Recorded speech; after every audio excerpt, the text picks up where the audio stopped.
Welcome back to another episode of Carry On Friends, the Caribbean American podcast. I'm Carrie Ann. Listen, before we get into this episode, I want to tell you about two things. The first, the Carry On Friends newsletter is back.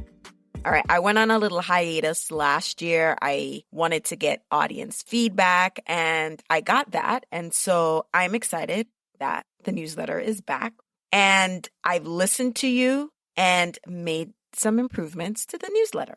In the survey and focus group, you, the audience, said that you didn't necessarily want the newsletter to just tell you about new episodes. And so we took that into consideration and also added some of the information you wanted to see in a newsletter. You wanted to hear more about Caribbean businesses in the U.S. and to let you know when I know about anything new of interest. For example, I had shared in the focus group that I knew of Creole Essence back in 2017, got some sample products when I went to a conference, but most people knew about them when they were on Shark Tank. And the audience was like, well, we wanted to know that. I'm not sure why I didn't say anything, but that type of information I'll also include in the newsletter. Companies that are doing things that I think are of interest. We hope they all succeed, but wherever they are in their startup journey. So I'll be sharing that kind of information when I have it. And the link to subscribe to the newsletter is in the show notes or description. And two, you can support the podcast with a donation. You can click the donate to the podcast link in the description or show notes, whichever one you call it. Or you could go on the website, carryonfriends.com, and click the donate link on the top of the page. You can donate any amount you wish. Just remember to click the link in the description of this episode, or you could go to carryonfriends.com and click donate at the top of the page. Thank you for supporting the podcast. All right, let's get into this week's episode. Hello, Dominic. Welcome to Carry On Friends, the Caribbean American podcast. How are you today? Hey, Karen. I'm doing okay. Weather's not that bad in New York today. Grateful. Can't complain. Yourself? Yes, I'm good. It's always glad when springtime soon reach and you're just, the island vibes and we just come out a little bit because you're warm weather people, we're not ice prince and princesses, so we're just like when summer come out and we get our whole vibes and things. Definitely one. All right. So why don't you tell the community of friends a little bit about who you are, Caribbean country you represent, and all that good stuff. Okay. So everyone, I am Dominic Christopher, founder of Deh Abroad Village, originally from the island of Jamaica. And a little bit about myself, as majority of those who migrate to the U.S., came here as a student and, faced a lot of challenging time adjusting in the diaspora. As a student, I'm sure it might resonate with others. I was out of status for some time. Hence, one of the reasons why, I wanted to create Deh Abroad Village, because studying here, there was not really much opportunities while in college. So I was studying accounting and at the time working at the car wash while studying and, trying to network with a lot of professionals in the diaspora. That opportunity wasn't available. So branched out from accounting, Queensborough Community College, I was doing a program to transition into Baruch, but ended up doing one semester at CUNY. Professor gave me an internship opportunity on Wall Street. Went there, learned more about trading, got more involved in networking, then learned about the whole entire computer software development, data analytics and stuff like that. And, had a full-time career with that prior to the pandemic. While working at my 9-to-5 in corporate, myself and my business partner, Anthony Waddington, who created Deh Abroad Village, we saw the need where, students or, those who are in the community looking for a career path that didn't exist. So it's like saying, we're carrying Deh. Say carrying Deh Abroad? So Deh Abroad is actually us. Right, so the whole concept of it is it's a non-profit 501c3. We wanted to add as much businesses on the platform, and we're saying to them, guys, we're going to offer an analytics platform for you, a search engine platform for you, and all we ask in return is to give internship opportunities to kids from the Caribbean who are here in the diaspora. At least, if they're studying accounting, They don't have to be washing dishes at a restaurant. If they send a accountant, they can now connect with an accountant, a CPA, a tax filer, anything. At least they can add to their resume. So we've been doing this for the past 3 years and establishing a pathway in New York. Wherever we travel, we try to spread the message of what Deh Abroad is all about. And, we're growing. All right, Dominic, that is a really amazing platform or foundation to create a platform. And I can think back to multiple guests who've appeared on the podcast who came to the US as students and have talked about those struggles transitioning from student to, okay, that in between area, because you're on a student visa, you can't quite fully get certain types of jobs and you have a really small window before you have to go back home, and it's just a very precarious situation. So talk to me a little bit about how the program has been going and how have you been working to partner with businesses, and what has been some of the challenges, the ups and downs of starting this nonprofit and trying to get inroads in the business community? How are you getting buy-in? So one of the challenges that we face is because our service is free to the businesses and also the students, our community think it's a catch. There is much more to this than charging someone $100 a month to be a part of the platform. The beauty about our organization is that we do have an MOU with the City of New York, plus we also get contracts from Small Business Services. Reason for our success so far with SBS is there's a gap in relationship between the City of New York and the Caribbean community in New York. So with the contract we have with SBS is that we're now able to offer more staffing, to offer more outreach, offer more think tanks that we can start to do more research as to what the businesses in our community need. A part of the challenges that we face now is trying to pivot to the pandemic. You go to Caribbean corridors like on Church Avenue and Merrick Boulevard in Queens, you will hear the same story that there's lack of resources, lack of access of funding from the city, and what should I say, enforcement agency visits. So these are a lot of challenges, especially when we talk about enforcement visits. You will talk about like the issues that the restaurants face could be from the NYPD or the SNA, that's the State Liquor Authority. So we try to play a pivotal role as to to assist these type of businesses because we want to be a staple in the community. One of the key things that we do is definitely to partner with different organizations, right? Because we want to make it here. We want to create something for us. We as Caribbean immigrants, West Indians, but we always try to go at it alone. So with our organization is that my background being a software developer, we also, I'm not sure if I mentioned before, but we also have an app for Deh Abroad Village. You can just download the app and search for different businesses throughout the diaspora. So with my skill set as a software developer, it became less expensive to create such a huge platform. So we now try to focus on establishing credibility in the community. So there's two contracts we have. So we have a contract with SBS, Small Business Services, and an MOU with the City of New York. So that allows us to be recognized from other city agencies. And with that, it allows us to offer more resources.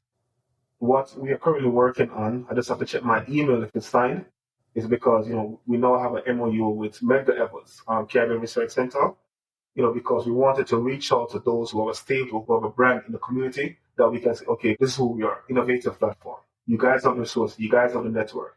Let us come together, let's just build because our community needs it. Because I give you an example, right, Karen? Which organization can you go to right now and ask for, say, $15,000 in the community? Not one. Exactly, right? Mm-hmm. You go to the bank right now, they're going to ask you to cut your arm for something. So that's where we're looking forward to be. If you see that you have a cut, we're going to try to stitch it and make sure that you can get it, The pandemic showed us, for example, the restaurants that all this related to Deh Abroad, is that restaurants were trying to get PPP loans. They were trying to get all these funding, all these grants. But they have so many DBAs. This business is not registered under their name. There's so many loopholes. In terms of the challenge, those are challenges that we face that, businesses have right now. But fortunately, they want to come around because they don't want that to happen again. And the fact that, we're trying to focus on credibility, they're willing to work with us. They're willing to let us know what issues they have. And, while we're here in administration, it's the content established relationship. So starting in New York, the relationship we started in New York is awesome. And, we're definitely looking to expand through the diaspora within the US and also definitely have a footprint in Canada and London, England as well. You answered the question about expansion, but since we are New York City folks and I can speak to New York City, I mean, it's really incredible what you're doing for the community because, I mean, it's no secret that West Indians, Caribbean people, we have 50, 11 jobs, right? But what has been missing from the equation is the legality of these business enterprises. Not legal as in nefarious, they're selling drugs, but whether they are properly set up as S corps, LLCs, corporations, etc. And to your point, the barrier to doing that is because a lawyer go charge arm, leg, and whatever for the services.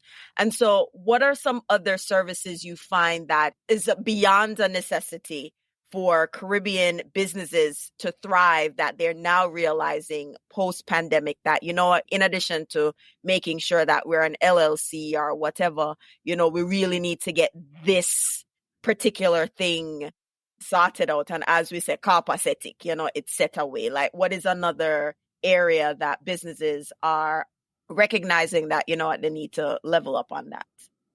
For our community, such a tight space, merchant collaboration is definitely key. I'm a part of few WhatsApp groups, and I try to encourage, for example, restaurants as well to create like a WhatsApp group for them. Share the information that if you're having enforcement visits, share it in a group that at least the restaurant, say 2 blocks down, a part of the group will be aware of it.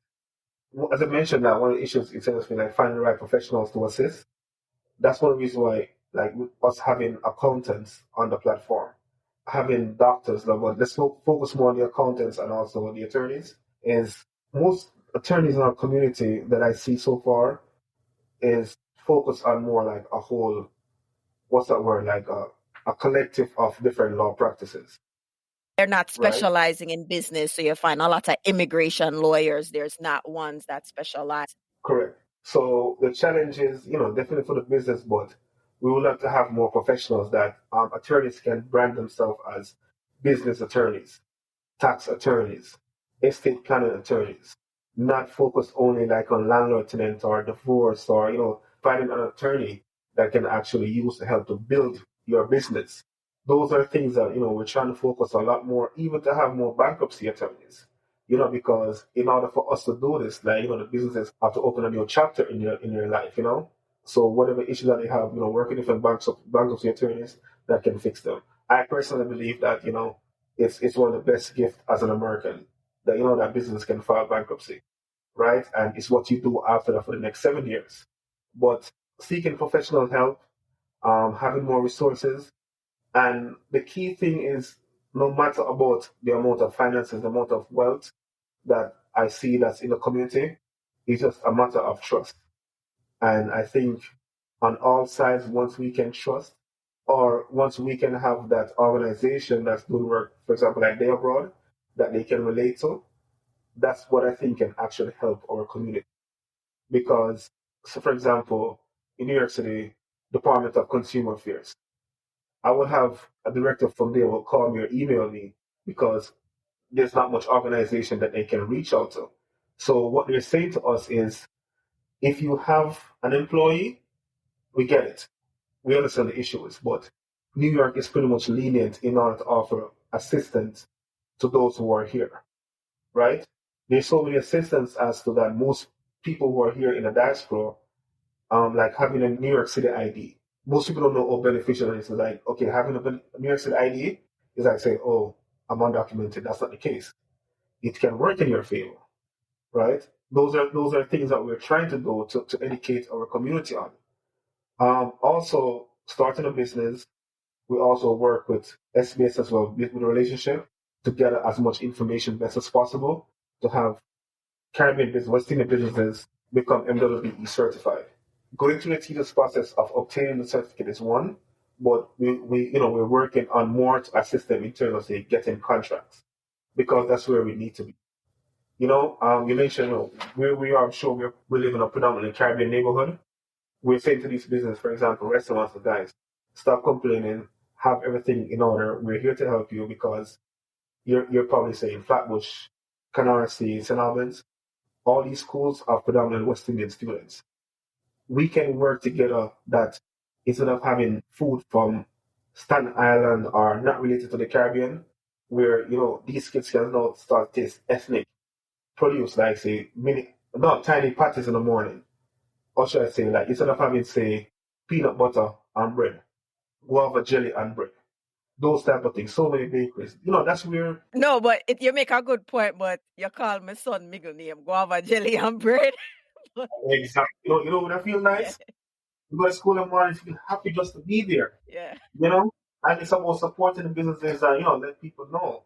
And so with Deh Abroad, the slogan is Network for Wealth and Cultural Awareness.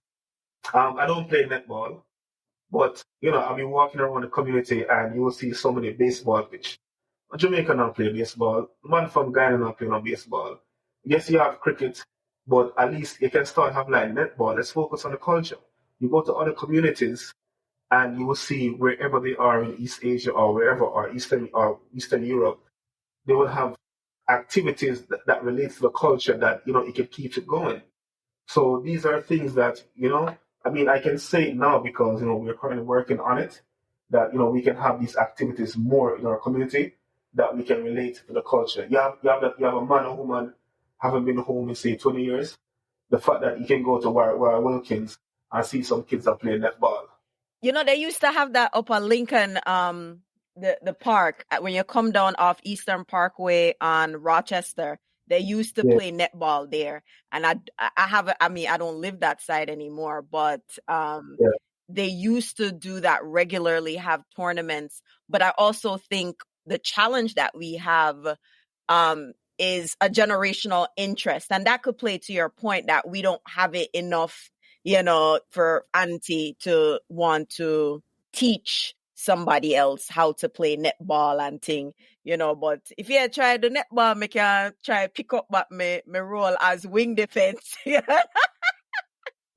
working on it, because it's our culture. Yeah. I mean, even look at Guyana, there are more Guyanese in New York than Guyana. Yeah. There are more Jamaicans in the US more than Jamaica.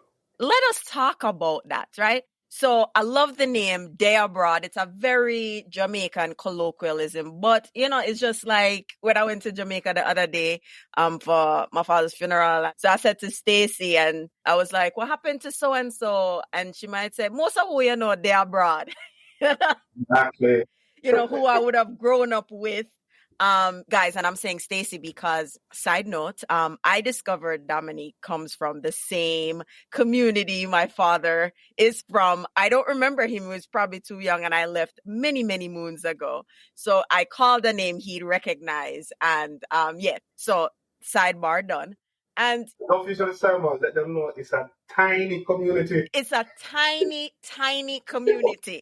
So when another listener, big up yourself, Lisa, say, "Yeah, I met somebody else on Mobe and they came from White House." I was like, "Arks, ooh, tell me, ooh, I don't recognize this face." But that's the beauty of the Carry On Friends community. It's just that you listen, you connect, and my audience is always suggesting guests or other people. So we are a tiny fishing village.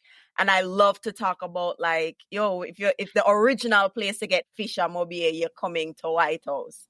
No if, ands, or buts. Big up my Uncle Tom from way back when, Yes, sir. Wow. Yes, right? So, but again, everybody is abroad. And then when we come here, we do a lot, but I don't know how much we do in terms of cultural preservation and going a step further, passing that culture to our kids so that can continue to thrive. So like netball is one of them. But it's easy for kids not to be interested because netball looks very close to basketball. So they're like, why play netball when we can just play basketball, right? So tell me, what are you seeing and what you are doing in terms of bringing back some of that cultural heritage and wealth into the community? In terms of that, we reached out to New York Parks and Recreation, and the beauty about it is that being owned by the city is not a private entity. It's all based on a community-based survey. What do the community actually need? So those are steps. And for us, and this goes back to the challenge as well, right? Our community doesn't do the census. Let me just stop you there. So we just don't have no data. There's not enough data about anything in our community. And it's that undercurrent of enforcement agencies and immigration status. And in one hand, I am empathetic to those concerns because those are real concerns. But on the other hand, it also prevents services as you are experiencing with Deh Abroad. All right, go on.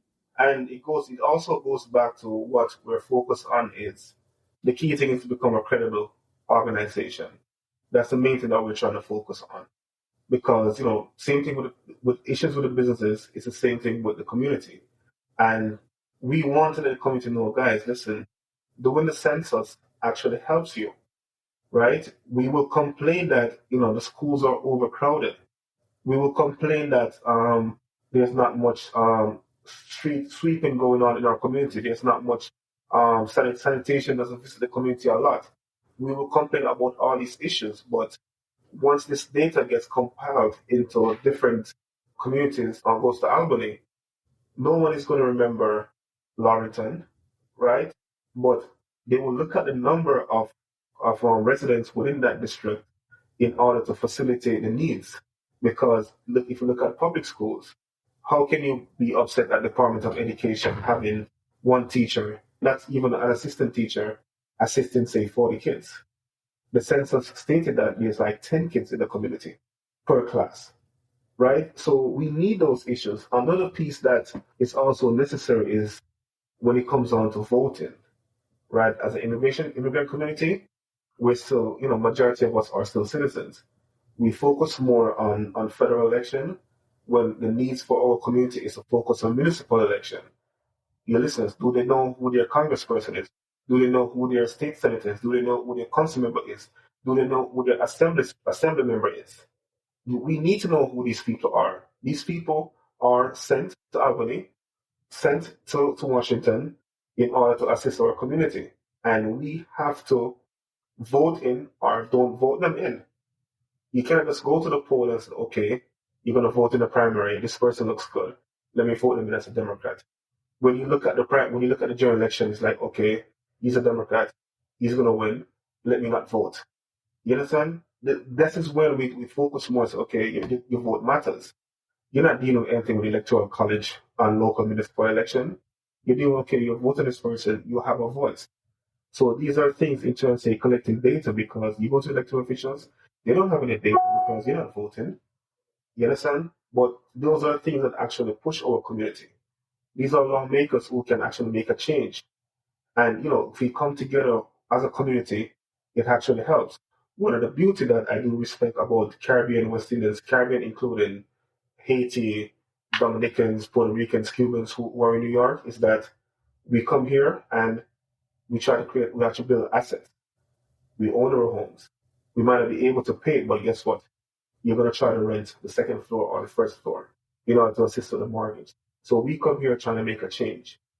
But if we don't try to collaborate, if we don't try to focus on organization or build more of these organizations, how can we focus on the legacy? You're going to build your house, you die, your kids don't pay your property tax, you lose it.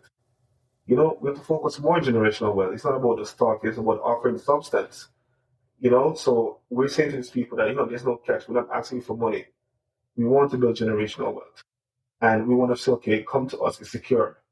We're not an immigration firm, but we do have immigration attorneys who we have vetted. We have business attorneys who are vetted. We have doctors on our platform. If you have an issue, if you have a foot issue, we have podiatrists on our platform that we vet that's going to offer you service. It's a win-win situation for everyone. Businesses, ask a question, Karen. Can you go on Google right now and search for Jamaican doctor? Can you search for Jamaican doctor? No, but this is the beauty of it. That's why you have Caribbean Podcast Directory. Because if you want a podcast by somebody from the Caribbean, you can't just Google it. You have to kind of find a place that curates that. And that's the beauty of what Deh Abroad do. Well, look at this. You have a directory. I have a directory. The key thing is collaborate. We collaborate. Having data is like having gold. You look at Facebook, you see WhatsApp was purchased for $4 billion. Do you pay to go on WhatsApp? Mm-mm. Okay, but send me a link about Clarks on WhatsApp and look at your Facebook and Instagram and see a A pure pure commercial clocks here. commercial. So, that's the key. Yeah. That's the key. And with the data, there's so much things that we can do, but just having that safe, and it goes back to say, okay, it's about being credible. For example, Deh Abroad Village, right? We do work with different consulates. I personally can, WhatsApp a consul general.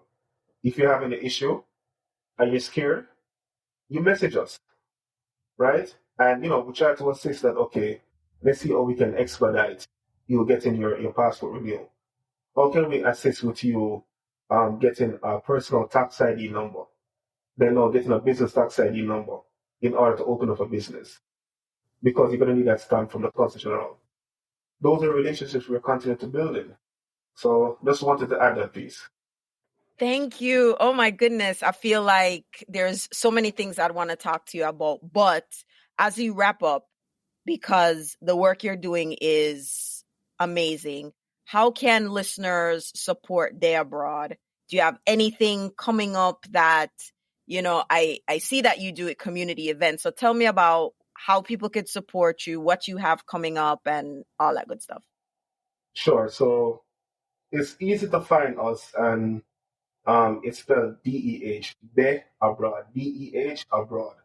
All social platform is the same way. We have a WhatsApp number, 877 Deh Abroad. Just message us any question, we try to answer.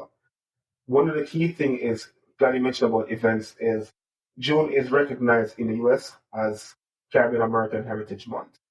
So we have partnered with different organizations across the country.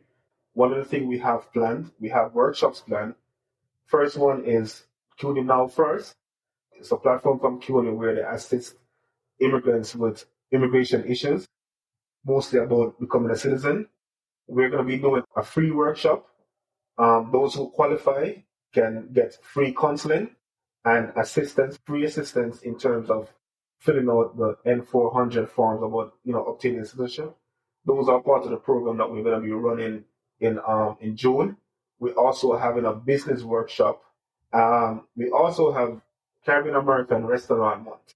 We did Restaurant Week last year. It was during the pandemic, so a lot of businesses weren't too feeling about giving prefix and stuff like that. So it was more of hearing the needs that the restaurants have. So the feedback we got, we decided, okay, you know what, let's just do a month. This time, we will run the prefix for the entire month. But in the meantime, we'll have meetings with different enforcement agencies that, restaurants can learn more about. There's so much things, like working with different vendors. It's a seller's market. So we're trying to push heavily that, because when I say eat ackee and saltfish, but me go to a restaurant, I'm not going to call a name, but I'm watching the server put a spoon and a half of ackee. I'm like, what's this? I said, oh, ackee gone up.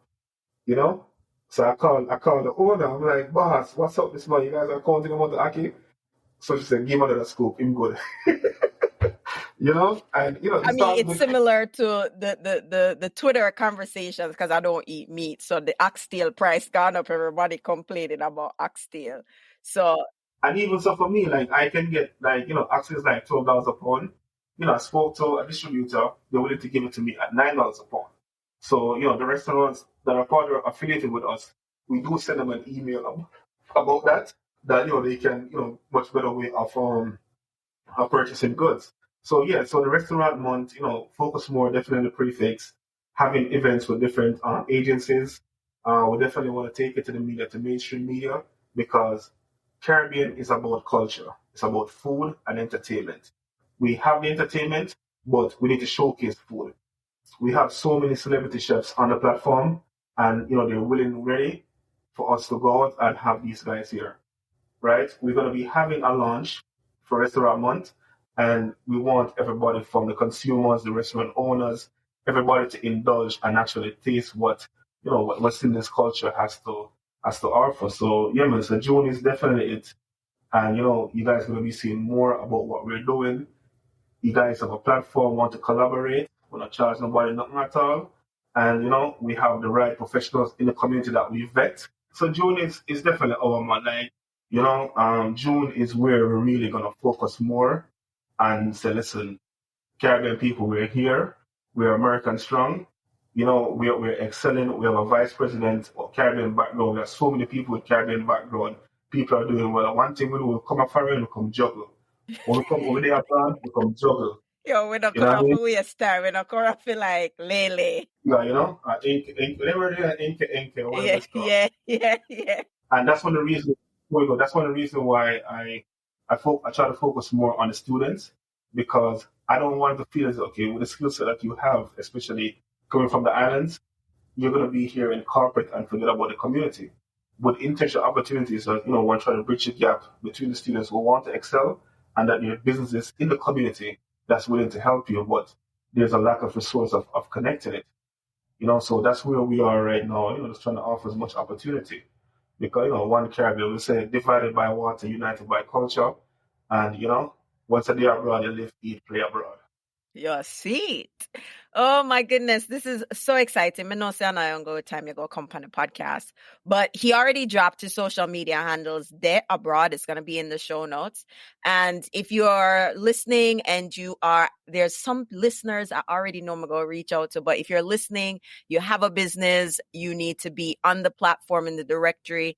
And, everybody always try to figure out how them can have interns and all of these other things. Why not support a young Caribbean student to develop the business acumen they need? So this was just a wonderful conversation. So as I love to say at the end of the show, until next time, walk good.